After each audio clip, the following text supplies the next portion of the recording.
Hi, everybody. Welcome to a special live interview today. So, today I have the privilege of chatting with someone who is truly a game changer in the world of business finance. Cameron Williams, CEO and founder of KynLi Consulting. Cameron has over 13 years of experience in accounting, and his work has helped businesses save over $1 million in taxes while streamlining their finances for strategic growth. And he clearly loves hearing people say amazing things about him. It's so comfortable, right? So, um, why does this matter to you guys? Right? Like if you've ever felt overwhelmed, right, by numbers, unsure how to use your finances to drive growth, you're in for a real treat. Cameron really has a unique ability to break down the confusing world of accounting and empower business owners to take control of their money, right? Or if you're like me and you're convinced that your business is kind of like, limping along and barely doing anything, and then you start working with him and realize you had exponential growth in the past year.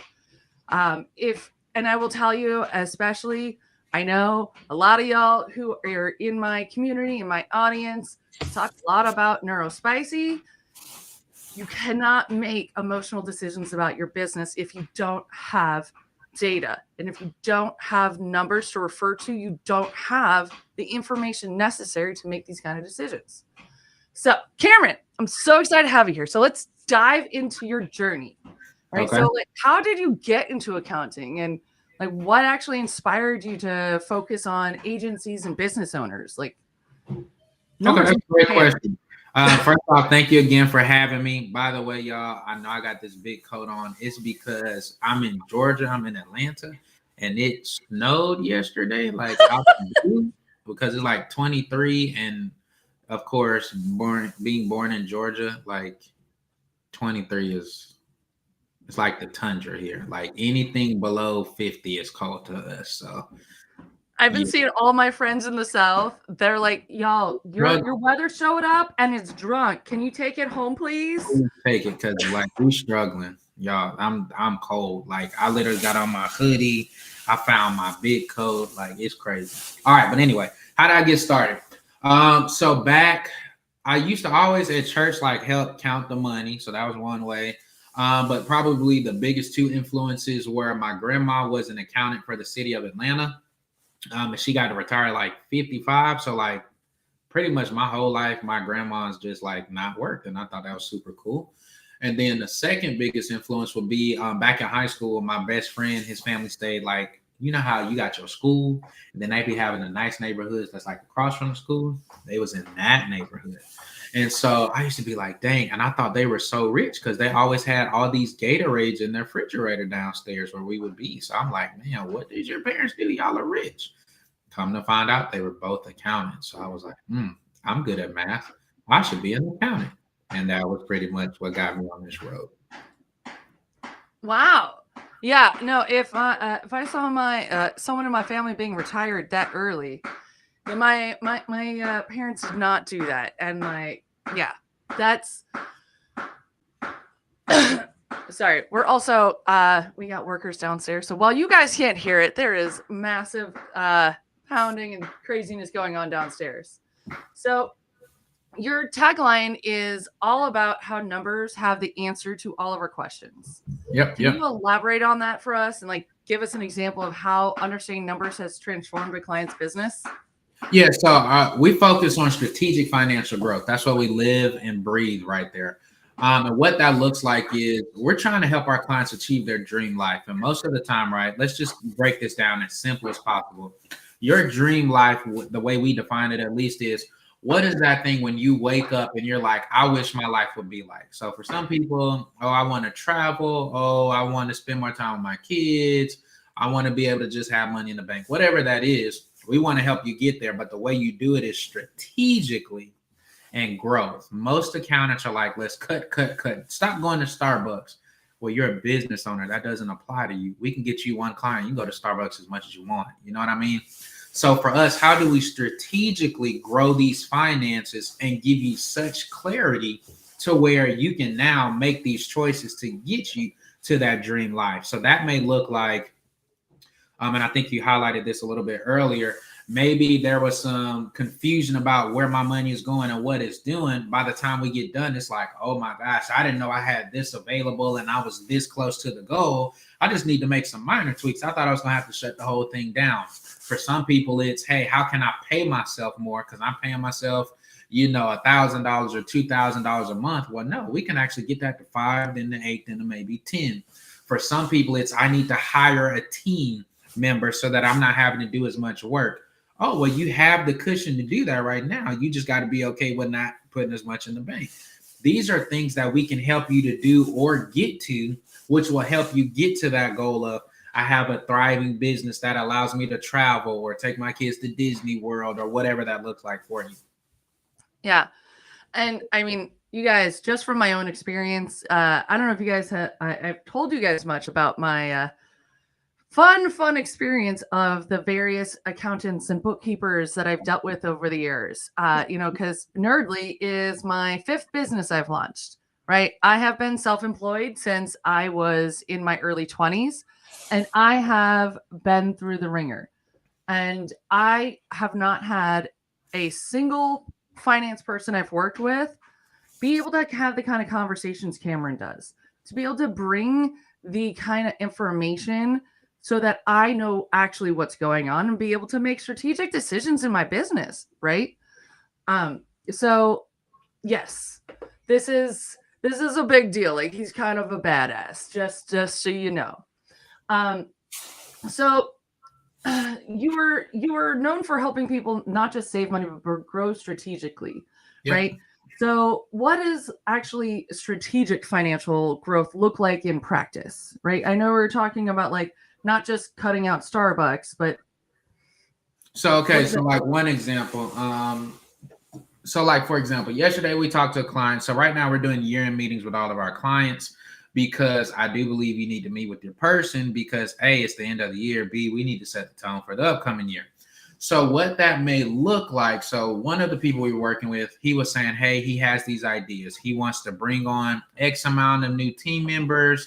So then we just really start breaking that down. Well, what is your revenue goal? Well, I don't have one. Okay, well, let's make one, because we need to be shooting for something. So we set that. Then it's, okay, well, how do we get there? What is the difference between where you are today versus there? So then we would do that math, and now we're starting to do that. Okay, well, what are your packages looking like? Okay, well, what are the price points of those packages? Okay, so what is your closing rate? How many leads do you need to have to close that many? Okay, so to keep numbers super simple, let's say they have a 50% close rate. Or no, let's make it even. No, we'll stick to 5s and 10s. So, okay, let's say they have a 50% close rate, aka for every 10 people that I talk to, I'm going to close 5. Okay, well, you got 3 packages. Which one do you sell the most? Sometimes people don't know that. Sometimes people say it's all over the place. Well, okay, let's just do some projections. If you were to sell 5 packages at $1,000 each every month, that means your income is going to go up by $5K a month. Well, there's 12 months in a year. 5 times 12 is $60K. So if this client said, I want to get to $100K per month, and I'm at 40, starting like January 1st, well, hey, based on these numbers, if you sell 5 at 1,000 every month, you're going to add 60K or 100K by the time we get to the end of the year. That's strategic growth, because now we've mapped it out. Now it's no guesswork or, oh, I don't know. Or maybe they find out like, crap, I'm not going to get there. Okay, well, maybe we need to up the price. Maybe instead of you charging 1,000, maybe that needs to be 1,500. Or maybe by the time we get to April, you're like, man, I'm actually selling more of the $500 package. Well, either we need to double and you need to close more, or we need to up the price, or we don't need to offer that. Or that's strategically thinking of how to achieve my goal. That's the difference versus, unfortunately, the accounting industry. We were taught in school, value is, hey, these are office supplies. See, you need to pay me a lot of money to tell you that. No, you don't. You don't need, no, that's not true. You already know that. But and that's huge. Yeah, that doesn't, there's a place for it, but in the place that's like at the bottom. Like, it's cool to know that yes, Office Depot, office supplies, cool. That is a business expense, but that's not what's going to help you get to the next level. Most of the time, your clients aren't even going to read the financials in the first place because they're going to be like, oh, okay, thank you. And in the back of their head, they're like, I have no idea what this means. This 100%. That yeah. was it's like trying to read hieroglyphics. I'm like, there's numbers. I see them. I can read the words next to it, but I don't know what it means. Yeah. That's what I mean by the strategic piece. Okay, we don't need to necessarily track. I mean, we track the office supplies, don't get me wrong. But what's more important to people like you, marketing agencies, right? Service providers, and I'm gonna just stick with marketing agencies because I know them. What are your top 3 expenses? That's gonna be salaries, contractors, and your tech stack. So it's gonna be way different if I say, okay, let me think of one. Loom or Zoom or StreamYard. That's a tech expense. You know that. You don't need me for that. But it's more valuable if I say, hey, normally you spend about $1,500 a month with your tech. This month you spent $6,500. That's way more valuable because what's your next question going to be? What did I buy? Right. What did I do? I don't remember something. All right, let's go look at it. Oh, this says you spent $5,000 on I'm trying to make up something, RF. So it was high level. It was like your high level on your annual renewal, right? It was your annual renewal. Now you're gonna be like, oh crap, I forgot that even hit. That explains why I was like, where's all our money? Oh crap, they hit us. That's way more valuable than me trying to tell you Loom is software. But these are the things that we failed at because, again, in school, they told us that was important. No, me telling you how that relates to your goals. Because in your mind, I want to keep my tech stack as low as possible, but within reason to do what I needed to do. So I think that's the big difference there. And when we found that with our clients, at least, that's where the value is. That's what moves the needle because now they know, okay, these are the levers I can pick. Some people are like, well, if I just do all this cut and get super lean, well, that's going to help me make a lot of money. Well, what if you're already lean? What if you can't cut it? Like, what if the cut is only in your team? Then what you need to do?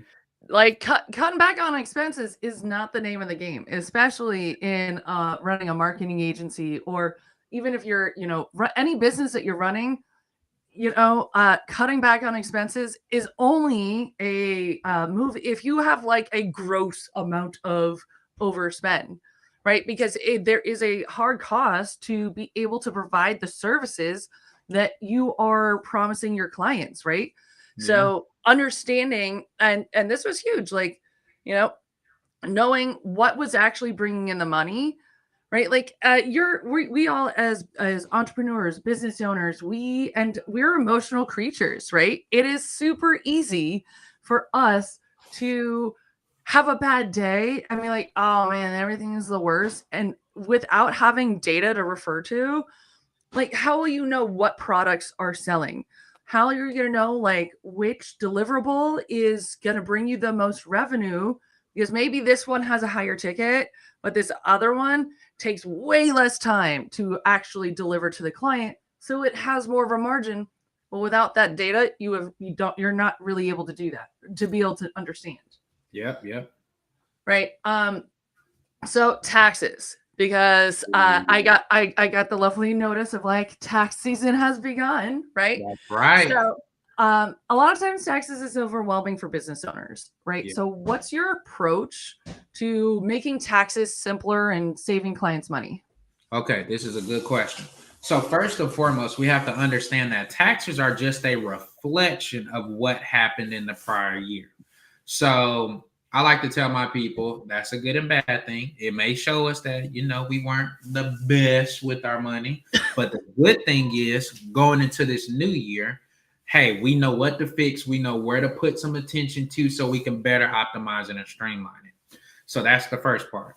Now, I think the way you asked it was like, what are some tips about it? The number one thing that's going to always help you as a business owner to save before you do any of the fancy stuff on TikTok, God bless TikTok, shout out to TikTok, or any social media or something your buddies say, this is your number one place to start is clean financials, not an Excel sheet, not numbers in your head and you find a sticky note and write them down. You need financials because that way you capture everything. There's so many examples. Like we have this one lady, God bless her heart. She's the mom of one of my longest, or maybe our longest client. And every year she tries, hey, Cameron, here's my sheet. And she gives us these totals. And I'm like, hey, you know the drill. I can either use your sheet or I can go create my own. Which one you want? And then the first like year or two, she's like, no, use my sheet. I said, okay.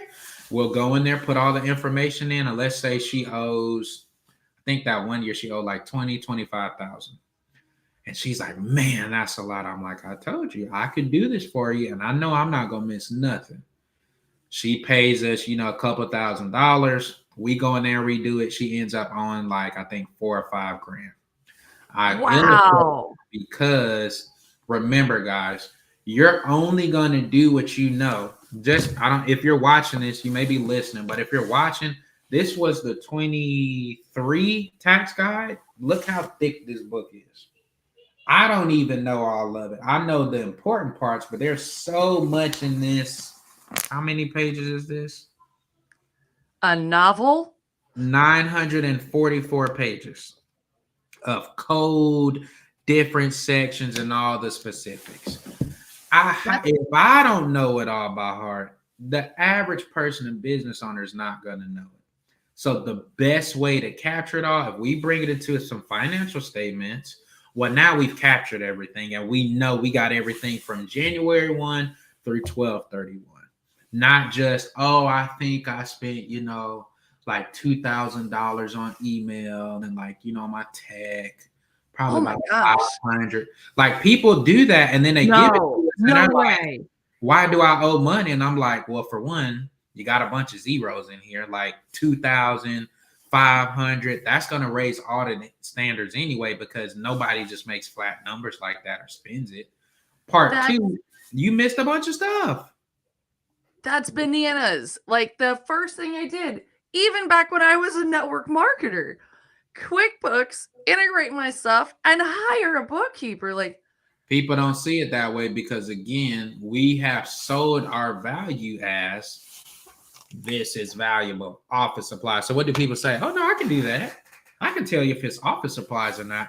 Yeah, but you don't know how to finesse that trip and make it business. You don't understand how to make that gift marketing because you can only take $50 each per person per year as a gift. I know these things because this is all I do. This is my profession. This is what I went to school for. So your number one thing to reduce taxes is always going to be clean financials. If you pay an accountant or a bookkeeper to do it, that's spending money, but that's also going to lower those taxes as well. So that's where I would always say start before you even get to the fancy stuff. Now, we're not going to do a whole tax seminar or webinar, but start with clean financial, and that will separate you in and of itself.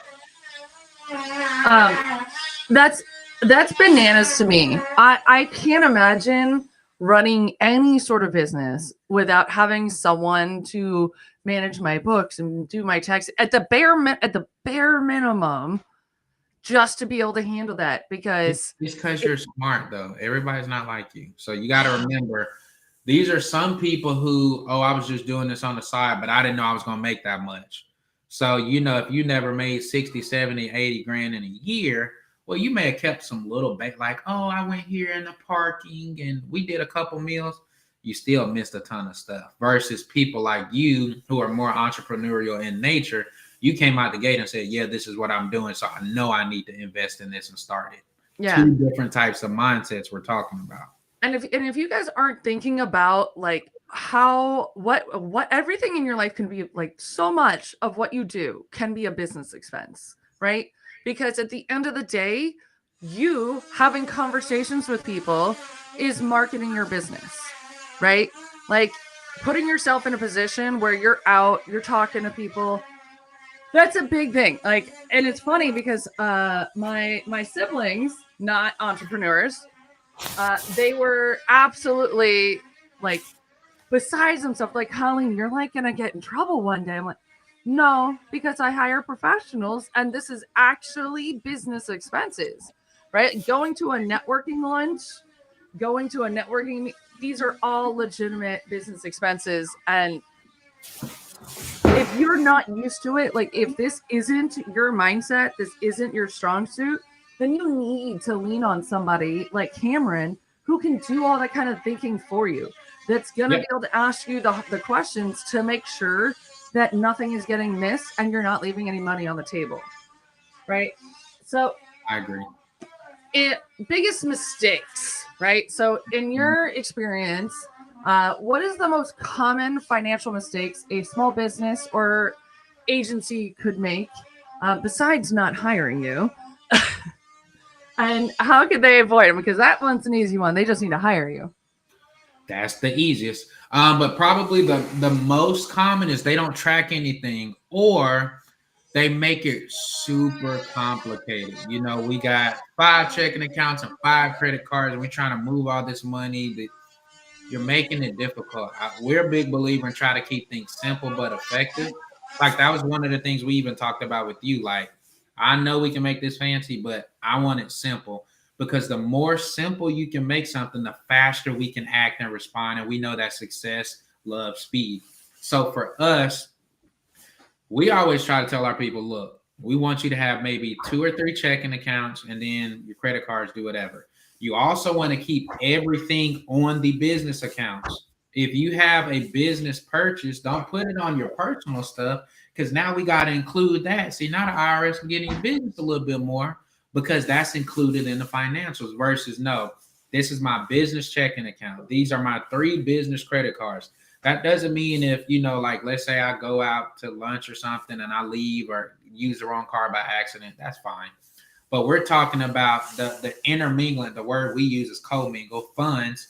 Don't do that. Hey, if this is the business card, I want it to be 95% of this is going to be business. That's probably a super easy one. So try to do that. Now, do we know that things get hard sometimes, or when you're starting out, you may have to, we gotta make some things stretch. You know what I mean? That's normal. But if you're working with an accountant, you can at least communicate so they know what to include and what not to. So I would probably say trying to streamline all the business expenses on business only type of cards.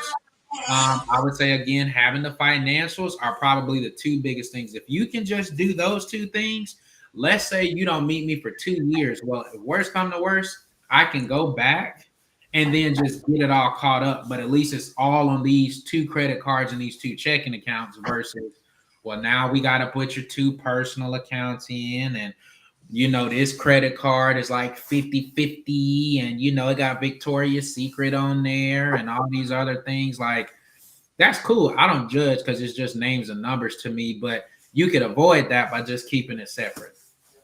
Someone had commented that they were always worried about writing off too much, and that's exactly why I've always hired a professional, right? Because you can't. I mean, I guess you can writing off too much and then get audited, right? Like, but not necessarily. Remember the rule that's in here, and it's one of the first pages, I believe. Everything it comes down to being ordinary and necessary. I'm trying to see if I can find it real quick. But the number one name of the game, a business expense, is something that is ordinary and necessary for your line of business. So if it's necessary in order for you to do it, then you can write it off.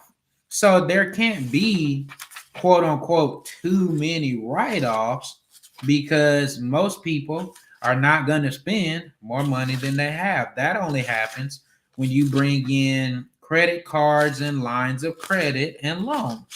So you can't really have too many. I'm really not finding it right now.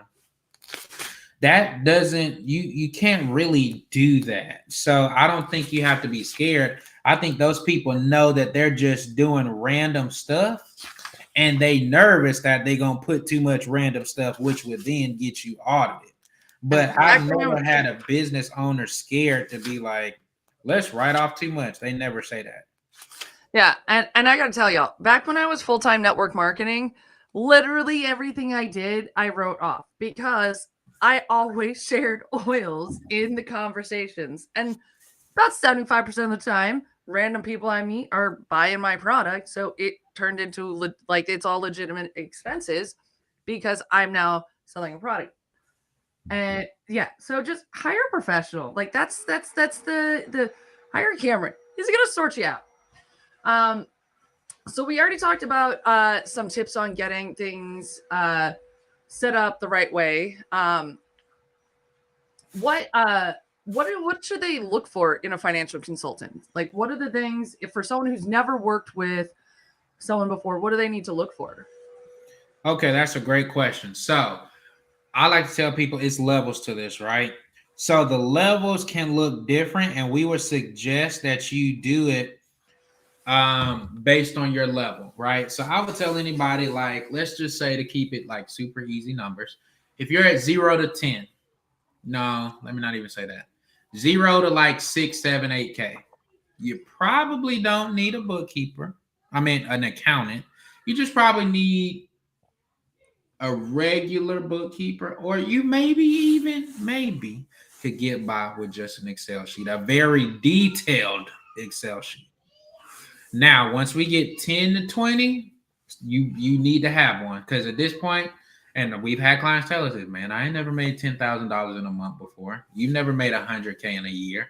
So trust me, the tax people know that too, and they're gonna be right there with their hand out, like, come on, thank you. We so happy you made $100K because you didn't pay no taxes on it this whole year. So we know we're gonna hit you with self-employment tax. So that's a cool, 25,000.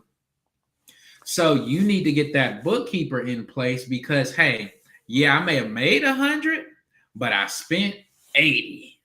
That means you're only gonna get taxed on 20. But what happens is they do that method we were talking about. Oh, I only spent 5,000. Mind you, it's always in zeros. 5,000 here, 4,000 there. You only spent 20K. Well, you get taxed on $80,000. That's still a lot of money. So there's that. Now, once we're in like that 15 to plus range, now we should start thinking about, okay, I need to bring somebody who does this seriously, strategic, that can help me grow. Because again, have you ever made 20K in a month multiple times before? Not yet. But I'm saying in general, that's how you have to think about it. If you make 20K a month, that's basically $250,000. You realize most people in America don't make that. So that's where, okay, guy, I need somebody who can help me. Maybe not even so much on the strategy side, but I need this clean. Now, for sure, once you're over 30K, it's time to start switching into strategy. Hey, what does this look like? How do I hire people? What is running payroll? Hey, how much can I pay myself? Hey, it's got to be a way to cut these taxes down because this is getting ridiculous. They're in my pockets too much. If I aim for 50K or 100K or 85K is what's going to get you to $1 million. Man, I never made that much money. What does my team size need to look like? That's strategy conversations. You need to prepare for where you want to go, and you build that in advance. If I know I'm going from 20K to 50K by the end of the year, we don't wait till 50K to build it. No, let me get the people I need now. So when I get there, my team is already in place, my systems, my workflows, my tech is moving. So to try to super simplify that, if you're below 5K, you don't need an accountant. If you're up to about 10, 12K, you need a bookkeeper. If you're at 15K or more, you need to start thinking long-term strategy. You're past proof of concept, so it's only a matter of time and picking the right people, the right team, the right strategies. Having a consultant like what we do is going to help make these things clear to shape it, right? You're going to give me the vision. You give me a blank piece of paper. It's my job to now start saying, okay, that's good, but you got 12 different packages at 12 different price points.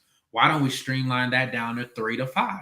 Now, these are the only options. Well, Cameron, what if they ask me something custom? You either turn them away or you tell them it's an add-on. Okay, well, what should the pricing be? Well, okay, we can look at our roster because we work with mainly agencies to go, this is kind of the normal range. Like, you shouldn't be doing a fractional CMO package for $1,000. I tell you right there, hey, I don't know why you might have said that one. Hey, we up this to 2,500, 3,500, 5K. So these are those types of conversations. Your normal bookkeeper, remember what I told you we're taught in school? Debits and credits. We're not taught to think strategy. We're taught to get this in the right place, make the books balance. Again, there's value there. That's why I said that 5 to 12K range, perfectly fine. But once people hit 15 to 20K, they're not gonna stay there. They're like, oh man, I finally did it. This is life-changing money. Wow, there's a way I could probably double this and get to 40 and 50. It's time to talk strategy. How can we help you to get there? Do it the right way so you don't burn out. Do it strategically so it makes sense. And we put a timeline on it. So now you have checkpoints, checklists, etc. to get there.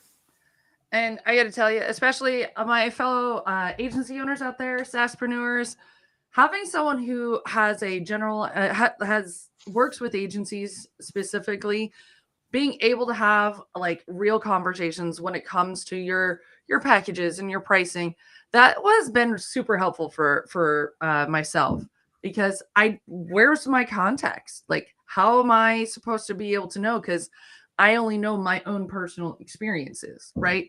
So, Cameron definitely, I came to him with an idea I wanted to do, and he was like, so you're going to need to double that price because that's insane. Because you got to remember, and let's take a step right there, because I think that's important. You got to remember, we all came from corporate. Corporate is paying you a fraction of what they make. Mm-hmm. You can't transform. You're trying to bring in your technician brain into the ownership level. So I remember, even in my case, I think, I thought at one point, like $35 an hour, that's a lot of money right there. Oh yeah, I'm gonna ask for that. You got to remember, that's because you're the technician. Guys, you are now not only the technician, but the sales, the marketing, the HR, the customer relations, the operations team. Like, you're all of those things. You're the brand, you're the president. Your rate probably needs to triple or quadruple. So instead of you making $30 an hour, it probably needs to be like 120, 150 because of all of the pieces and decisions. But what do we do?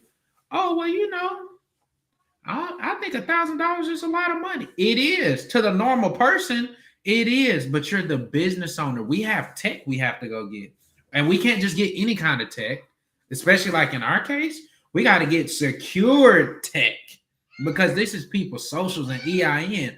Okay, well, I can't get this little janky one I ain't never heard about. I got to go get the official one. Okay, I need a team so that they can be helping you while I'm going to do this interview. Okay, well, do you want me to go get the least paid person I can think of and the least qualified? No, you want me to get the best people out there, because that's who's going to help you.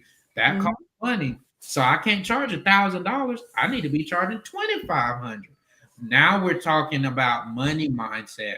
Do we got some financial trauma because, hey, my parents were both making a lot of money, but they didn't spend a lot of time with me, so I made this inner vow that I would never do that.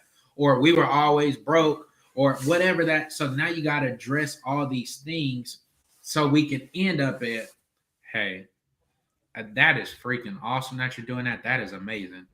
This price needs to, I'm not going to tell you to jump straight to 5K. That's too much. That's a lot. But if it's 1,000, can we move it to 2K? Okay, if it's at 2K, can we move to 2,500? Because that makes a difference when you sell it. 1,000 to 2,000, everything doubled. And it's going to take the same amount of energy to close someone. It's about the confidence and the person knowing or feeling, hey, this person knows what they're talking about. And just based on what they're saying in my past experiences, they telling me stuff I didn't know, or that I always wanted to know that this last person didn't tell me. You got to give that confidence. I don't doubt that any of my roster is good at the technical side. but they have to be encouraged. They have to be affirmed enough to know, hey, you're changing people. When y'all do a marketing campaign, or you go and build out these automations, or you get them a website that's about to be an asset that they will keep forever and bring them Lord knows how many clients, you just changed their lives. It's worth it. It's going to bring them money. It's something they can show off, and everybody's going to find them on Google and chat. Like, this is important stuff. So I love the fact that you did 1,000, but I want you to remember what I talked about at the beginning, living your dream life. Mm-hmm. We have to sell a whole bunch of thousands, or we can do this at 2,500. We don't have to have as many clients. You have better peace of mind. Now, every time they hit you up in Slack or they call or email, you happy. What you need? Tell me what you want, baby. I got you. Versus when it's at that 1,000, you like, hi, how are you doing? How can we? I don't want that for my clients. Like, and I'm telling you what I tell myself. Every client, I want to be where they ask me a question. What you need, man? Thank you. How can I help you today? You want that kind of relationship, but when you charge the right things, you can approach it there. Versus I've undercharged before, and you dread, they want to meet. They're asking. No, don't do yourself like that. To get to that dream life, these are all these different aspects that we address and fix and tweak. So that way, when you go sell, you happy. I don't have to sell 5 things. I can close 1 and I'm good for the money. That's what we wanted to be. That was a super long answer. I'm so sorry. Don't be. Like, this is the stuff that people need to hear, right? Like, I have seen so many agency owners and business owners that underprice themselves. And the biggest thing that I've learned with this whole journey, right, is the more you charge, the more you can serve, right? And really think about, what do you want your clients to get? What's the experience you want them to have, right?